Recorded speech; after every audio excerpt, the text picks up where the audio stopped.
Այսօր կփորձարկենք հետաքրքիր էկզոտիկ մրգեր։ Եվ ես ցանկանում եմ առաջինը սկսել կիվանոից։ Ես մեր յոժիկին արդեն լվացի, եկեք միասին կտրենք։ Что тут у нас есть? Չգիտեմ, երևի նկարագրությունը տարօրինակ կհնչի, բայց էփած վարունգի հոտ է գալիս։ Այն որ ամառը sense մեծ կտերով վարունգներ է լինում։ Այդ վարունգն է մի քիչ կիվի ու բանան տված։ Ընդհանուր առմամբ մի քիչ անկապն է, ես կիվանոյին կգնահատեմ 10-ից 6, 5,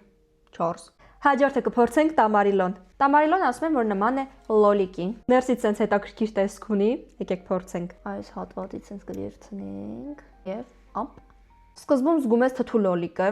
հետո ինչ-որ քաղցր տարօրինակ համա գալիս, կիվի, մանդարին, մի խոսքով խառն է։ Բայց տամարիլոն այդքան էլ վատիկը չէր, ես իրան կգնահատեմ 10-ից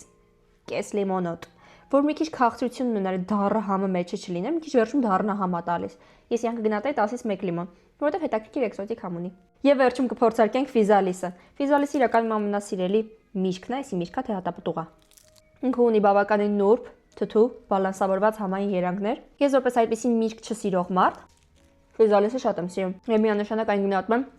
10-ից 1 լիմոն։ Մի խոսքով իմ այսօրվա փորձարկումը այսքանն էր։ Շնորհակալություն, որ մինչև վերջ նայեցիք, հետևեք ինձ, որ չկորցնեք, եւ մեկնաբանություններում կարող եք առաջարկել, թե հաջորդ անգամ ինչ էկզոտիկ միրգ փորձարկենք։